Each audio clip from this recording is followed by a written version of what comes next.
Hello and welcome to the Wad Fam Chalk Pod. I'm Dylan Weaver. And I'm Andrew Sabo. And we're back this week to talk about The Long End Part 2, which is episode 860 of Adventures in Odyssey.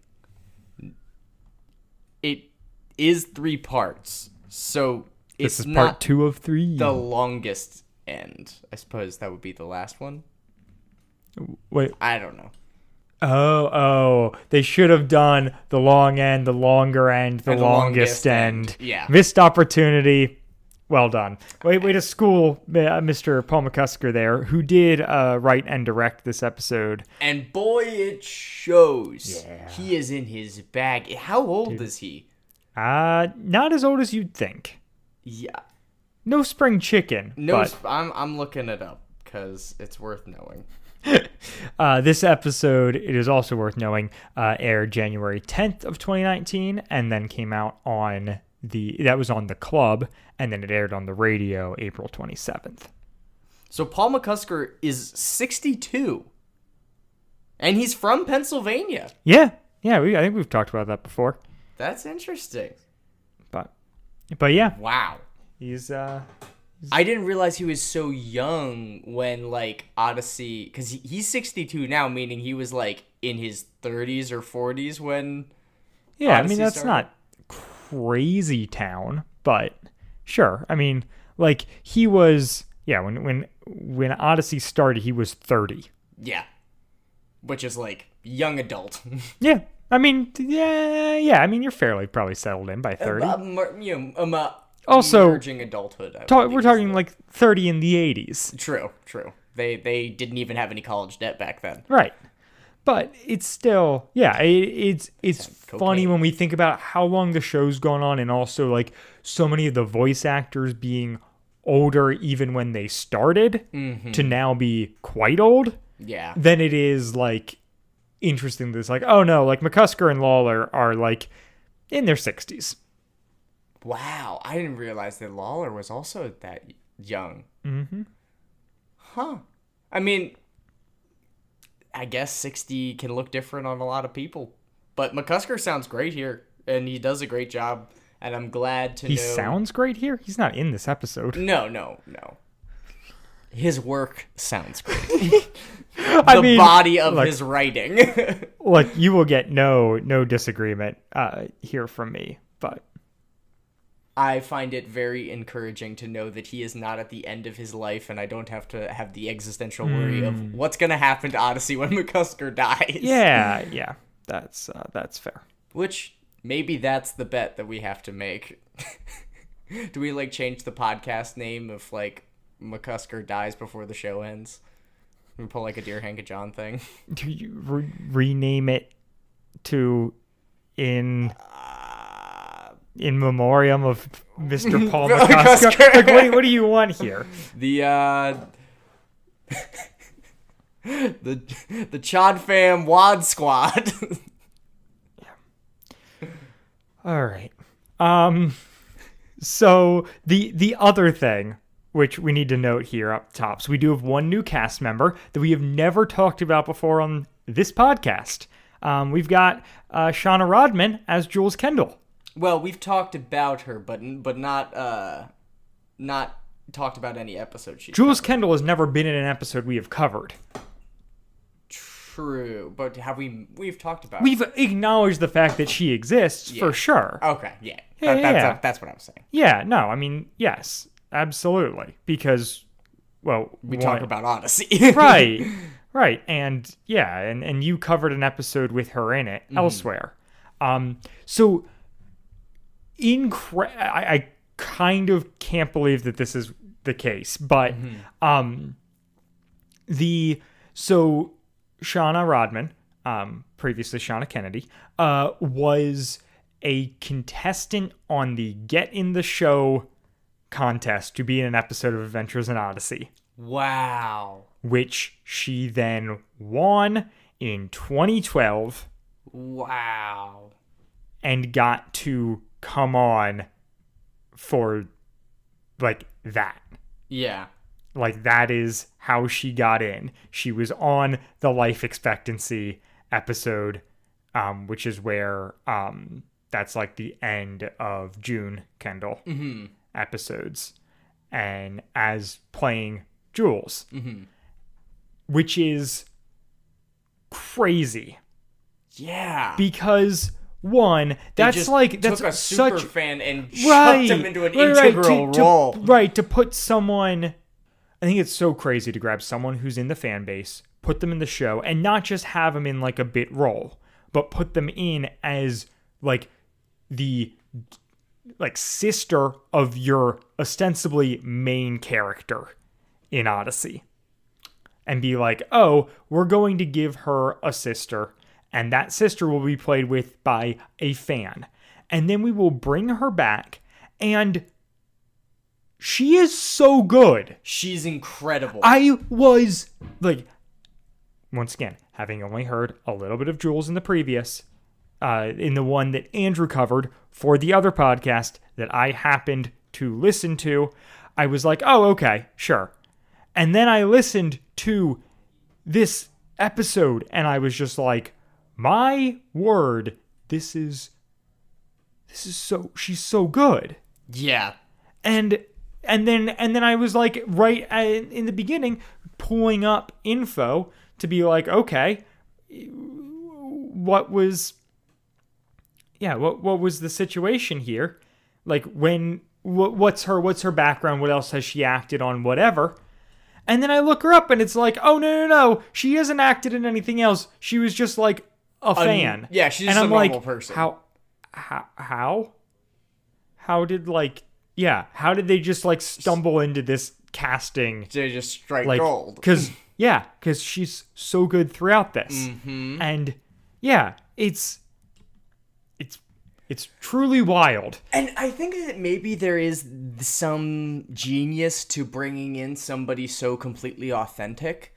You know? Like, because I doubt that she's using a voice. I doubt that she's really doing much other than playing a character in a show that she really cares about. Right. And I guess, I should not be as surprised when you take into account that, like, the quality is what's surprising, though. The quality is surprising, but most of the kids acting in Odyssey back in the day are actual kids. Like, that was one of the things that Odyssey did. Was like, oh yeah, these aren't actually actors. These are just like, the people around the block who we can pull in. And so it's nice that in the more, but I feel like Odyssey back then was still very amateur in ways, and it's always sounded good, but like I don't know. This just is like, it's impressive that like it's an established she fits brand in with all these other people who are actually actors, who do have other credits to their name. And like, yeah, she was 12 when, like, on the first episode she was on. Is 18 by the time we get to this episode. Wow, she got married young. Oh, yes, correct. She got married when she was like 18, I believe. Yeah, I think 18. But yeah, I guess that's what happens when you strike it big in the world of voice acting. Apparently. But yeah, it's just like super cool that. Shout out Shona Rodman. Follow her on Instagram at Shona_Rodman. Is it Shona or Shauna? I was saying Shauna. Shauna? I don't know. Tweet at us. Please. But yeah, I had a bunch of notes in here about how great she was, about how much I like that character. We'll get into it. I really like this episode, and she's a decent part about that. And then I was like, oh, shoot. Well, now I look like a dummy. Like, now I'm just some guy who records a podcast about Adventures in Odyssey, and here is this. We're losing our edge, Dylan. We started out with so much, like, I don't know, chutzpah and angst regarding New Odyssey, and now that they're, like, bringing in fans and turning them into, like, genuinely viable characters and using good writing sometimes and creating compelling storylines, they're not all winners, but I know we came down so hard on part 1 of Home Again, and that has been like the only real blip of badness in this arc. Yeah. So Maury's still not great. No. I said in this arc. Yeah. There's a very specific thing I am saying there. I think we all know that doesn't count. Yeah. All right. You good if I roll the promo then? Please. On the next adventure in Odyssey, the mystery of Buck's past continues to unfold. Everything she said, what she didn't say, there's nothing normal about it. You haven't had a normal life. He's after something that's right under my nose, but I don't see it. But not all discoveries are welcome. Hello, my boy. Mr. Skin? The story continues next time on Adventures in Odyssey.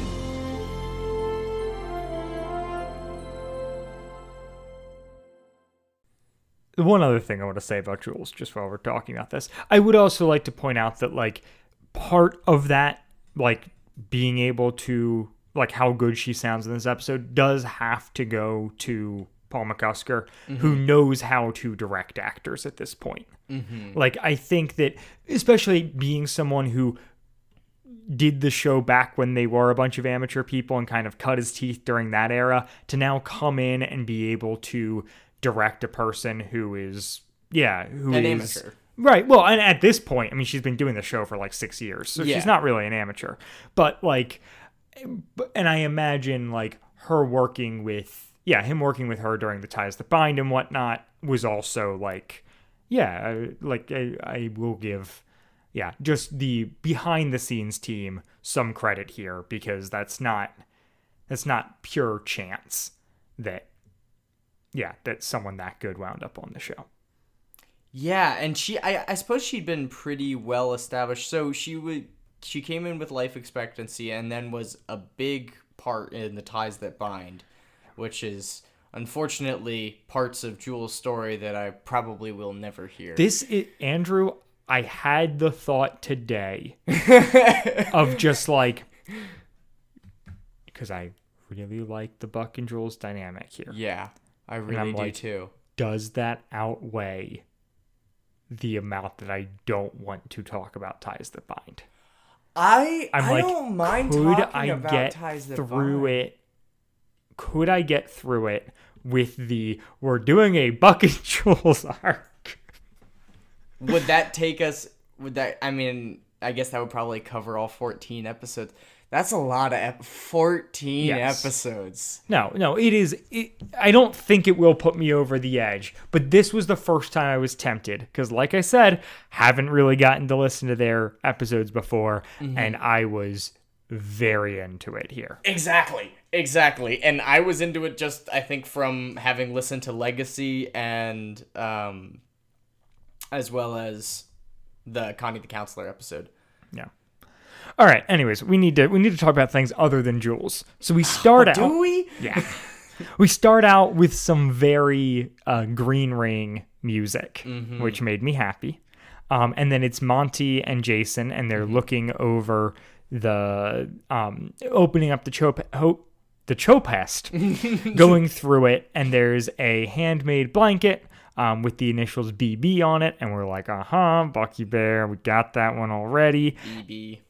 And then Monty kind of goes on to say that like he's been after Skint since the Green Ring was on this different case that led him to Felicia Larson, which he then tied into this whole thing.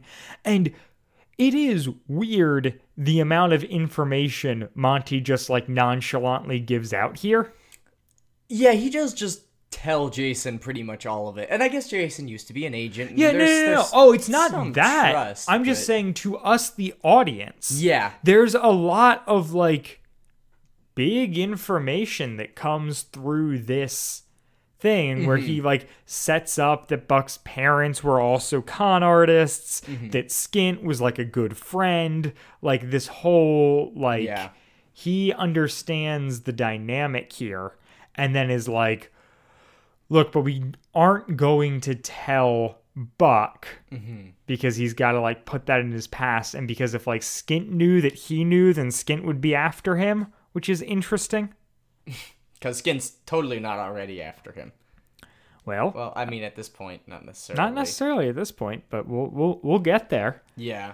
I remember feeling the same way as well in the first listen through, being like, oh, so they're doing a lot of pretty significant character development as far as like explaining the backgrounds of Felicia Larson and her connection to Skint and Buck's parents. Yeah. As like she went by Mama, which I thought was really cool that we've got a female criminal in Odyssey. Hey. Made me happy. Yep. You know, that's true. That We've joke. never talked about that before, but there really aren't. No. It's like, well, I guess it's like Monica Stone, but she turns hero. Yeah. And she was never the big bad guy.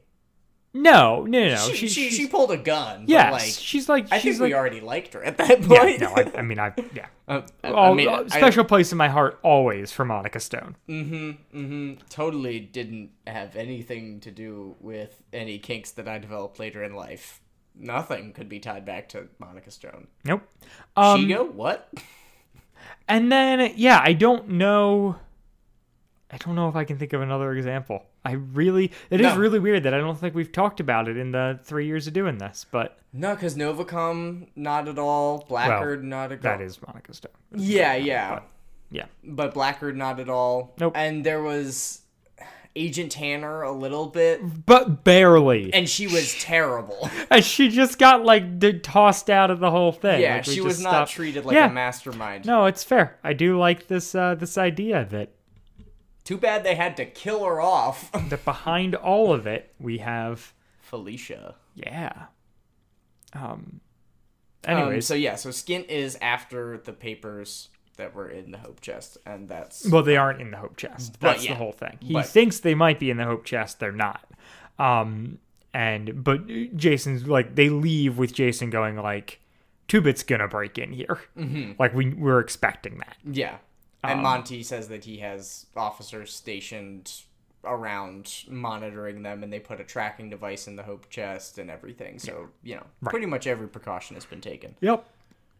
And then we cut over to the Melsner residence where Jules knocks on the door and comes in, and Buck had accidentally stood her up. And she... That's a tough... Ugh. I mean, that's a bad look for Buck. Yeah, but she walks in and he's like, you got to come see this. Like, I've got my thing. And like, it is tough for Buck. I like that it is not a thing that is really held against him, though. Like, she is very, or it's tough for Jules. Like, nobody likes being stood up. That is just like a crappy situation to be in. On the other hand, I like that she... isn't petty about it. She seems to understand very quickly what all is going on here, and that, like, okay, I get it. Yeah, because... Like, I'm not going to hold a grudge against you just for the heck of it. I understand why this happened, and this is exciting. And even at this point, where it was just like, Jules rang the doorbell, they had that little exchange, he invites her in to see his birth certificate. I was already so into it. And I was like, I have so little investment in this relationship. This is not a thing in Odyssey that I know, but it's performed very well. I've got affection for Buck. I like the greater context of Jules as a character, the little bit I got to witness in Connie the Counselor. And I was just like, oh, I am so in. I didn't have... Like, I haven't heard Buck and Jules interact in this way. Their relationship also just feels so lived in a lovely way. Well, it feels like there's some... The camaraderie of them both kind of being outsiders in this weird podunk town. Yep. Like... The outsiders and heirs to the protagonists of Odyssey. Yeah, exactly. And just being thrust into this, like, tiny... Like, the smallness of Odyssey was really kind of what stuck out to me in this episode, in this arc, where it's like, oh, so really, like... It's a small town, so Jason's gonna stop Buck and Jules and say something when he sees them going for a walk. Right. Well, and Jules has a bit of that, like, Aubrey Shepard, Erica Colburn kind of vibe of, like, city girl in a small town. Yes, yeah. And then Buck is, like, dude who has spent his entire life on the move. Yeah. And Criminal is now become stuck wholesome. and is now stuck in a place. Yeah. And so the birth certificate. The sound engineering of Eugene's house is so good. Like, I don't know. I was Eugene just listening and to Katrina's it. house. Yeah, Eugene and Katrina. Yeah. They a couple times do call it Eugene's house in this episode, and every time I just go, I bet you both their names are on that loan. Just saying. it's the Meltzner's. It's the Meltzner's. Or Meltznuffs, or however Skint says. I think he calls them mail boys. Like, it's Yeah, yeah. it's not even close. It's like male nuffs or something weird like that. Yeah, he's not even trying. And so the birth certificate is revealed. It lists Buck, Jedediah, Oliver, and Jules butts in to be like, wait, isn't that Mr. Skint's first name? And I'm like, once again, I don't know what all their interactions are, but I love that she knows that. Because what this scene, especially on the second listen through, got for me was like, so these guys have been talking the whole time. Like, Buck has been texting Jules, like, it feels like, even though they haven't known each other that long, Buck has already told Jules about the Green Ring and, like, all of his for life sure. experiences. Like, it and feels everything. like, she's got his background, and there's later the thing with Felicia Larson where she also knows about that, and it's just like, oh, it's so good that.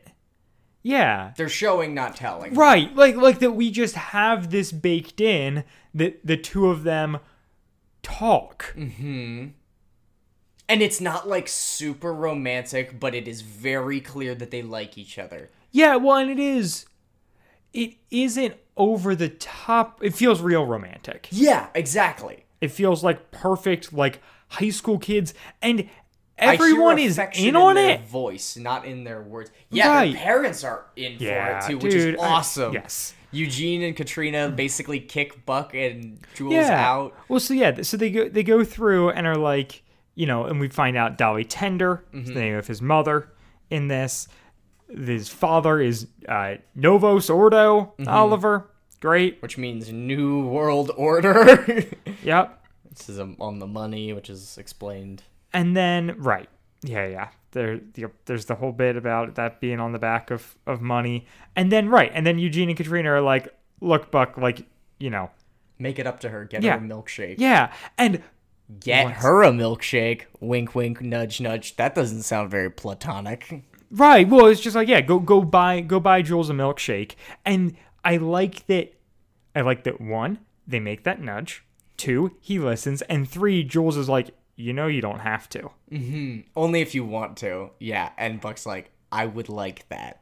Which is exactly the kind of thing that somebody is smitten says. Oh, it's great. Oh, it makes me happy. Yeah, and so we jump to like after that, and he's walking her home. And this is where he opens up about the Felicia thing, and he's just like, she was conning me. I think those names in there were aliases, which obviously Novos Ordo. Yeah. That's not a real name. Yeah. Apparently, though, as we find out at the end of the episode, Dolly Tender is, because that's what's in her will, and so I guess that's a real name, and we're just gonna have to roll with it. I mean, her Buck first name Oliver is Dollar, Yeah. and her last name is like Legal Tender. Like she's just double money, but it's not a joke. It's kind of a joke. Her name is $$.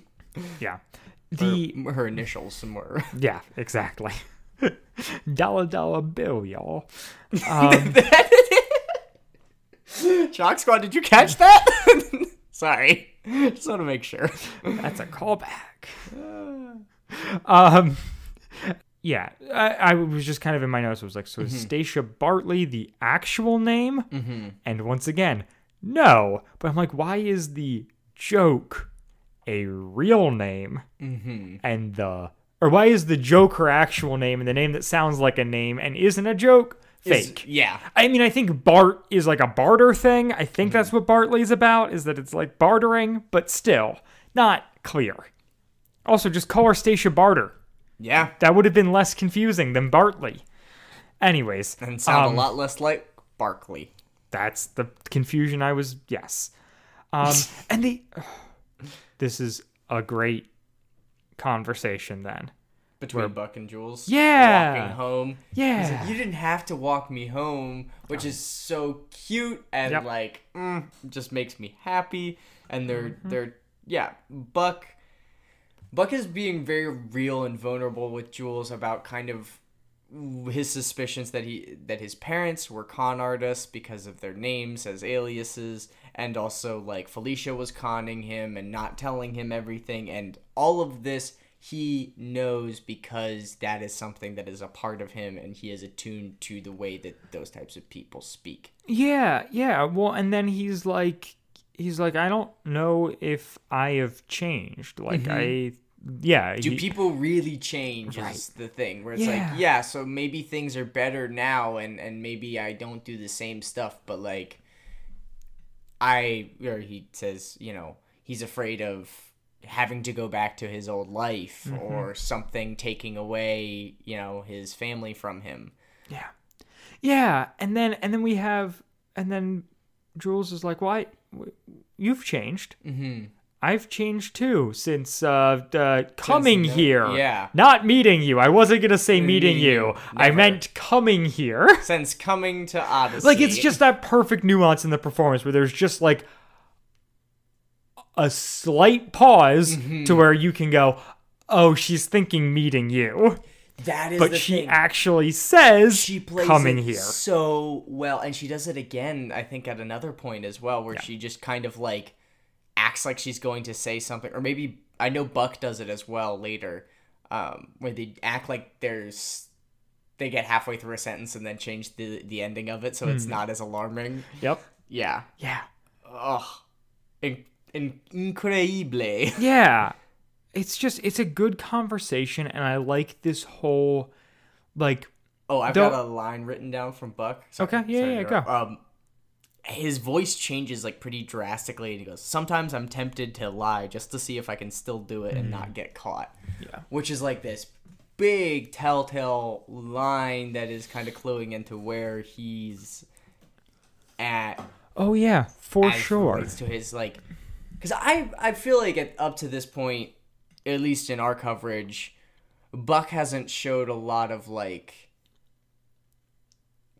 internal conflict between his old life and his new life yet. I mean, there was a little bit at the end of the Green Ring conspiracy when it came to actually leaving, which was good. But here I feel like you can really see it where he's like, okay, well, I've got this person that I'm trying to become, but I've got this person that I used to be becoming, and I'm neither of those things, but I am somehow both of them. Yeah, it's so good because it's like he has spent, however Odyssey time works, at least years out of like Skin's grasp, living a normal-ish life. But that's always going to be part of him. And it plays into this whole, like, I don't know, the can people change, what is actually the real me, plays so nice into, like, the narrative of counterfeit that was set up in Green Ring, and about, like, whether or not people are to be believed and trusted, and it's just, like, all flowing in here very nicely. And I even think that this conversation makes the first scene in that first episode that we talked about, like last week, where where Dale Jacobs wants to do the interview and Buck's like talking about wanting to put it behind him. Yeah. I think this makes it even more so, where it's not just like he wants to put it behind him, but it's that feeling of like he's always teetering on the edge, and one mistake or bad day or just flippant decision, he could go back to that person. Yeah, he could just spiral out of the life that he has now into where he was before. Yeah. And then Jason steps out of Triple J and right into the two of them. Yeah, and it's really awkward and uncomfortable and funny, and it's... Oh, yeah. And it's cute at first, because it's just kind of like, hey, how's it going, guys? Like, I know you. Yeah. How are you? Yeah, look, what are you doing? Wait, what are you doing? Right. Well, and then it's Buck's like, oh, well, it's been a good day. Like, I found out who my parents are, and like goes through this whole thing. And as he's telling stuff, Jason gets very, very dodgy because it's like he's putting together the pieces that we as an audience already put together. Falling apart as a person. But, right. The funny thing of just like, this man is a secret agent. Well, he was. He was a secret agent. He should know how to lie competently. Yeah, or at least not tell. I mean, I suppose it's an audio medium. They gotta show that he's cracking. It's funny, and I like he leaves the scene and he's like, I gotta go do the fire or the alarm that's inside. I gotta go inside to set the alarm. Yeah, yeah. Well, and Jules is basically just like that. Like, I guess we're not the only ones having a weird day, and then they just giggle together. It's so cute. It's like, it's and it great. feels so genuine and real. And like, I didn't know that Jules was voiced by not a voice actor. I know, but you can totally understand in that moment. I don't know. I feel like it's so cool that they have her doing Jules because of like the affection that is in her voice for a character that her character isn't even that familiar with. And I would like to, because we just to underline again, she has at this point been doing this role for like 6 years. Yeah. Oh yeah. And so she's it's done not plenty of episodes. like, so it's not just a like I can't speak to how she was right out of the gate. Maybe she was always this fantastic, but like I don't want to keep discrediting her or like giving that caveat of like, she was not a professional, because like at this point, like she is doing this. So anyways, she's good because she's trying at this point. Yeah. And because she's naturally good. But I don't know, maybe it's just young voice actor. She's got a lot of talent. She's incredible, and she conveys her emotions very well, even with just her minor vocal inflections. And maybe that's just because it's a new character, in a way that, I suppose I'm more familiar with, Wooten or Eugene or Connie's inflections and the kind of how that relates to their emotions. But it makes me happy, and it's a great scene, and Jason then runs inside and talks to Monty. Yeah, and Monty's like freaking out, and he's like, Jason, how was it? He was under my nose the whole time. Yep. How did I not figure this out? And then we cut to. So he does say he's gonna put agents at both the gallery and the Meltzner house, watching them just to kind of keep an eye. I would also like to. I don't know what triggered it at this point, but this is the point in my notes where I go, I don't think Felicia Larson is dead. Oh, I didn't second guess that really at all. They keep talking about it they keep talking about her death in such vague terms. And whether it is witness protection under like Monty's jurisdiction, or it is she's a con artist and she faked her death to get out of the game.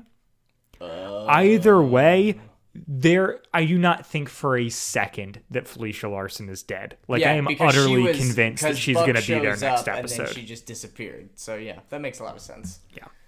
And everybody is somehow aware that she died despite not having any direct contact with her since then. So yeah, and not having clear explanation. Like, we don't get like a setup of her death or any talk of a funeral or anything. It's just constantly mentioned like, oh yeah, she died. And I'm like, I doubt that now. She's breathing especially somewhere. Now that we know that like she is this like mastermind and whatever. Yeah, she definitely just that they called her the mama. Like she's gotta earn that alive. Name. Yeah. She took one of those Sherlock pills that made her look like she was dead. Yeah, maybe. That was such a plot convenient thing. I spent like a year and a half trying to figure out how Sherlock was still alive. No. And I was just like, oh, he took a pill and slowed down his heartbeat. Yeah. And then spoilers. And then Jason shows up at the police station to talk to Polehouse. Polehouse says Rust never sleeps, which is funny. What did the callback from the previous episode? Yeah, I saw it on the side. It's the dumbest line, but I just love it as a callback. And then, yeah, he explains that Novos, nicknamed Cash, was arrested on 3 occasions, sometimes used the name Bartley, died in a car accident. There's no reference to Dolly Tender that they can find, including Buck's hospital records, because that hospital burned down and all the records went with it. And Polehouse knows that because he was born at the same hospital. Yeah, because he's from there, which is Harlansville, I think is what it's called. Yes, something like that. Yeah, so a little bit more world building. We got another town. We know where Polehouse is from. I also had a note when they said, when his nickname is Cash, I realized a thing that I am pretty confident about now, which is, you know, my whole, the train a-comin', it's coming around the bend? That joke, I think, is only there because Johnny Cash's last name is Cash and everything is money themed. Oh, I hate that. How did you ruin that joke? By being right. Well, I'd been so confused for so long as to why it was there. Trains are coming around the bend. Yeah, Johnny Cash, counterfeit money, green ring conspiracy. I hate it all. Yep. McCusker, I can get inside your noodle, I suppose. Hats off to Dylan you. can. That was, as soon as they said his nickname was Cash, I just went, oh no! I figured it out. I forgot cracked about the another code. famous person whose name is money related. That line that has lived in my head forever. The reason it exists, I believe pretty firmly at this point, is because his last name is Cash. So they had to make a money reference because it's the money episodes. Because dad jokes. That's amazing. Yo, Thank you. It's so many levels deep. Yeah, it keeps going.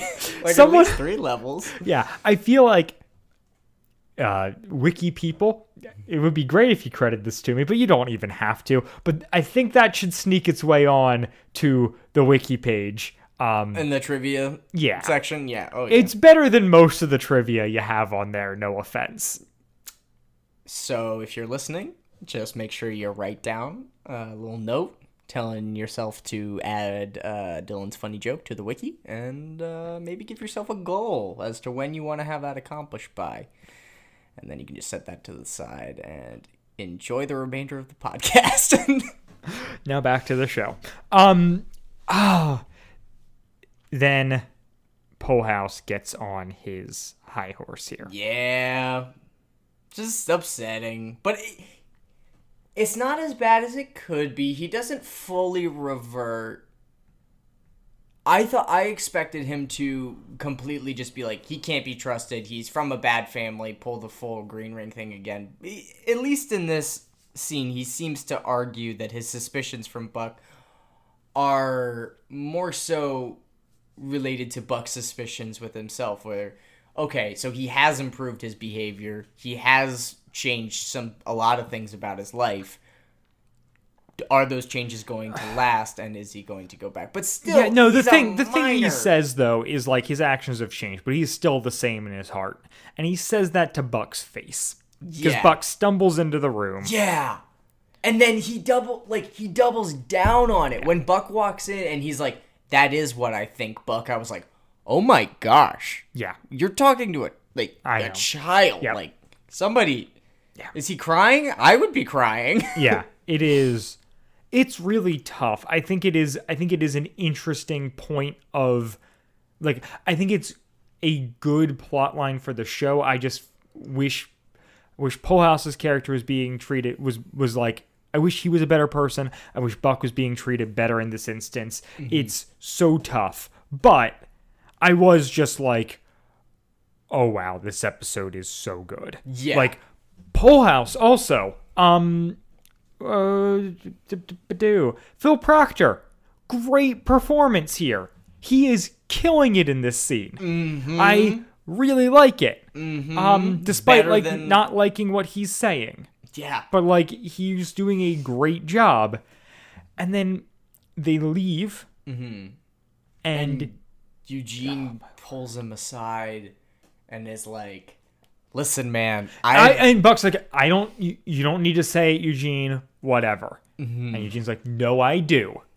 I love you, and I'm going to support you no matter what, and me and Katrina will be by your side regardless. We're gonna stand by you. Yeah. It is.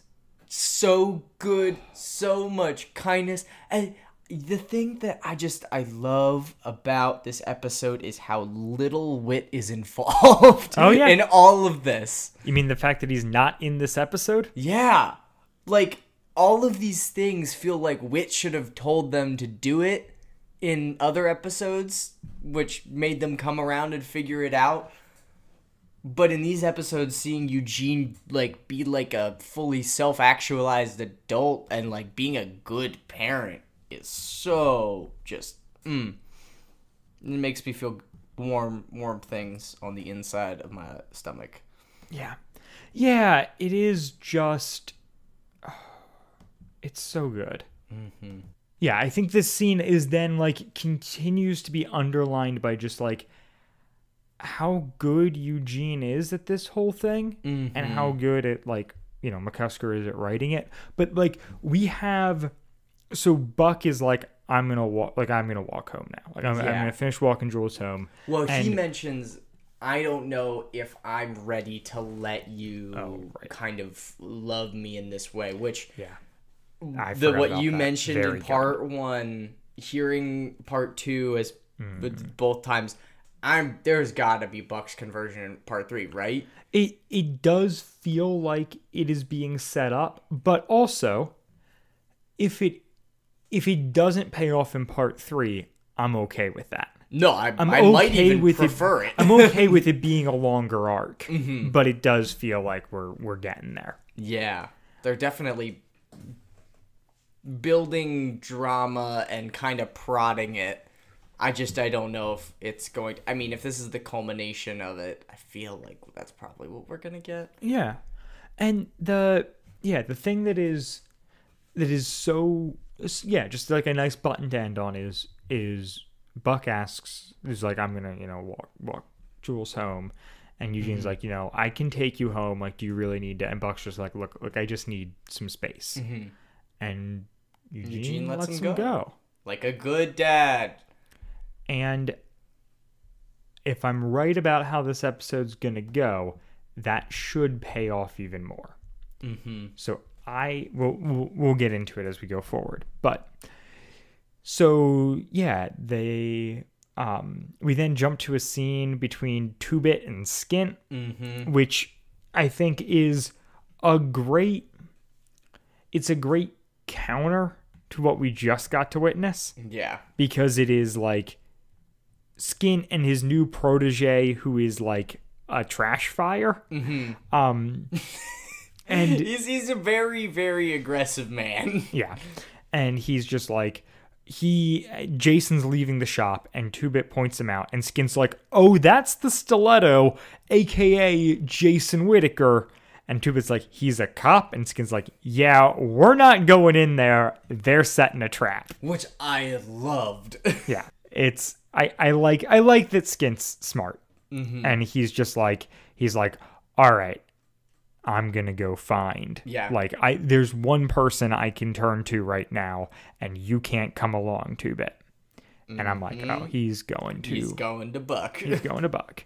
And then we have, Buck and Jules walking through, and he drops her off at her house, and I'm just like, man, Jules, you're really winning me over here. You've already won me at this point. I'm very into this. This is great. Yeah, is it Juck or Bools or? Yeah, I have both of those in my notes, but I don't know. People who are in tune with the Odyssey shipping community, let us know. I would dig into it on the wiki, but I am terrified of spoiling the long end part 3, so I'm just not touching anything with Buck's name on it. Yeah, given what I know about them, I don't know. I'm not gonna say anything. Okay, I'm just not gonna say anything. I don't want to risk it. Yeah, and so he then he turns around. She uses the phrase, "It's not that often that you go out with a guy," which And she was talking about who just figured out, his parents and everything. Yeah. She was being great and awesome, but just the wording Dude, made my ears perk up. I don't think it is as subtly that they're, like, beating around the bush. I feel like they're dating. Yeah, or something. Or I going don't know. on dates. They're hanging out. Yeah. They don't... Yeah. It doesn't, like, to me, it doesn't feel subtextual. This feels like a lived-in relationship. Yeah. But I also don't know what the build-up has been. Well, I don't know what the communication has been from both sides as far as, like, do you know that I like you? I don't know. Do you know that I like you? Like, have they had that conversation? Or do they just both know? It genuinely, like, it feels so, like, established in their, like, tone and interaction that I'm just like, oh, like, I think that this is a thing that is happening. Yeah. I don't think this is like a... Subtle. Right. Well, I don't think this is like a laying seeds for something. It feels like, oh no, it's already arrived. But I could be wrong. But that is just like... You just have to listen to The Ties That Bind and find out. Yeah, and so sure enough... Maybe I'll write my doctoral thesis on The Ties That Bind, and then we can finally end the podcast. That would be a hell of a way to go out. So he drops her off. Sure enough, turns around and Skint rolls up. Yep. And greetings cards and glow sticks. That's no way to greet me. What? Yep. I had to write it down because on the second listen through, I realized that what he said. It's two southern words that kind of sound similar. And then, no. Yeah. He hops in the car. And starts manipulating the heck out of Buck. Here's the thing, though. Well, attempted. Right. So, I hope this is not just wishful thinking, but Buck is scamming the scammer. Yeah. He's not this dumb. There's this whole interaction, and Skint says, name drops the long end, says, like, this is his last one. He just needs to do this, then he's out. He threatens the Meltzners and Jules, and then makes a joke about Jules' name, which is really funny, and I hate it. Yeah, no. That clearly is just something that the writer's room realized after the fact, right? I think so. Which I love. Yeah, but because also... it's not, like, directly money, and, like, the Jules thing is a month reference, not a, like... Not like a gemstone reference. Like, that's just because of June. June Kendall. Right. Yeah. Daughter of Jules. As in July. You get it? You get it, Chalk Squad? Sorry. Anyways. I just broke my but then but then it is funny, and I also hate it. But yeah, and Skint's like, look, meet me tomorrow. And Buck's like, okay, I'll do it. I'll tell you the truth. Nobody gets hurt. Yeah. Then he wants to know, but Skint leverages Buck's past against, like, that's what Buck stands to gain, right? Correct. And so that's kind of what Skint leads him in with it, and then he's like, you don't want to say no to me because then I'm just going to have to make you do it. Right. And that's what he ends up doing. Yeah. And then at the very end, he threatens him again, like when he's standing outside his car. Yeah, but the thing that comes up is that he does tell Skint about the birth certificate and about that being in the mirror, and Skint's able to put together that he's in the painting. And this is where I'm like, all right, Buck, you're like misplaying your hand a little bit here. Like, maybe you aren't as in on this as I think you are. But then, like, the line they go out on clues very much into, oh, Buck knows what he's doing. Yeah. No, I know exactly what you're saying. And I understand you completely. Yeah. He's like, I get this. Right. And I think having that great scene with Eugene, where Eugene is like, dude, we will fight for you no matter what. And then going to Skint, and he's like, my love is extremely conditional. And then I like that Eugene let Buck go, worried that something like this would happen. Exactly this occurs. And Buck makes the right decision. And at least from the way I'm looking at it now, it seems like Buck proved that he is trustworthy, even though he maybe doesn't know it. Like, I don't know that he had these intentions the entire way through their interaction. It's not clear to me what the turning point is, but from the way it ends, it's just like, oh, he's not going to be fooled. Yeah. But I don't, but yeah. But I don't know that he is like super aware of like, I don't know that he's made the decision yet. I don't know that it's an active choice. Sides. And I think that it's really good in Robbie Bruce's performance here that like it is leaving that open to like, you don't know which way he's going to know, but there's just enough for you to believe like, oh, he's going to figure this out. Yeah. And then here's a situation. This episode's 27 minutes long. Yeah. It has like definitely one, probably two too many scenes. Yeah, these last two with the painting definitely probably could have been thrown into the next episode. Well, and I'm sure that episode's too long as well. But like, it feels like this is where things need to go out. Mm-hmm. And then we jump back to the Meltzner house where like they're all together. Mm-hmm. And I'm like, oh crap. Did Buck not tell Eugene and Katrina about the skint thing when he got home? Because I was like, is he going to be doing this on his own, or is it just a weird pacing thing that we have to see this scene before we get that scene? Has he not made up his mind yet? What's going on? But I really wanted him to just like walk in the front door and just like lay all of his cards on the table. Be like, hey, guess who just gave me a ride home? Right. My con artist. Right. And so the con father. And then, yeah, but instead we get a scene where Penny calls. And Andrew, what does Penny reveal?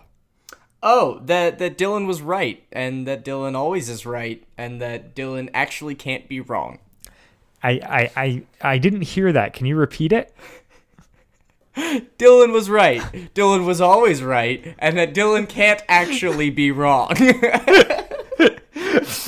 Yeah. And also that she has to remove the paint, and removing the paint with paint remover, that would remove the paint and ruin the painting. Yep. Which is word for word, and I did write it down because it just broke me. I don't know what it was about Penny's delivery. I couldn't at that point. Yep. No, it's funny. But yeah, she's pretty well convinced. They don't even play it like it's a joke. Like they don't acknowledge it at all. Yeah. But she's pretty well convinced that it's laminated paper. That's what the canvas is. And that if she removes the paint, she'll find stuff underneath. And Buck's immediately like, just do it. And the rest of them are like, well, you want to lose that connection? He was like, it's fine. Like, let's do it. And Penny's like, well, I'll take pictures if you would want to hang them up for some reason. Like, I do wish Penny was a little bit more like... No, Penny hates the painting. she does. I wish she could see, like, the value of it from a, like... personal standpoint? Yeah. But regardless, she just lets it ride. And, yeah, sure enough... Eugene's like, call me back at any time. So at midnight they go over to Jacques Henri's. Well, and that's where like this episode could have ended. Right. That is where it feels like is the natural end. If the natural end wasn't the previous scene, it's definitely that scene. But no, because we got to go, and it's midnight, and the whole painting had to be removed. But underneath is the last will and testament of one Dolly Tender. Dun, dun, dun. And that's the end of the episode. That's the end of the episode. Oh, it's so good. That is an incredible second part. Yeah. I loved it. I am so excited for These next are week. I don't even want to like prolong our ending here. I'm just like, give me the next one. Yep. Yeah. This is some of the best Odyssey I've heard. I kind of agree. We'll see if they can stick the landing, but I was just like, all these performances are great. I love these interpersonal relationships. The mystery's mounting up really nicely. It is riveting. Yeah. In a way that, like, I mean, even the Green Ring, I don't know, was that... maybe the Green Ring was the first time I heard it. I don't know. But I'm just like, land the plane, guys. Land it. You've done such a good job up to this point, you know? Just... And I think that they hopefully do. Yeah. I don't want to say must in fear of jinxing it, but I feel like... It would be impressive if it didn't. Yeah. I would be more surprised. Yeah. It's good. I'm very excited. I'm just eating so much crow about the quality of this episode of Odyssey that came out in 2019. Yeah, it's so recent and so good. Yeah, and they really McCusker just came back and balled out. As we round out this episode, there is new merch in the store. We have a very cool Art Deco hole-in-one donut design from our resident art expert, Michaela Moeller. So if you would like to purchase that or just look at it, there's a link in the description as always. Anything you feel like plugging here, Andrew? I do not have anything to plug this week. Take care of yourself, Chalk Squad. Yeah. See you next week. Yeah, I'm gonna pass on the plug too, because we gotta come back next week. Full steam ahead. We're gonna talk about The Long End Part 3, episode 861. Bye, guys. Bye.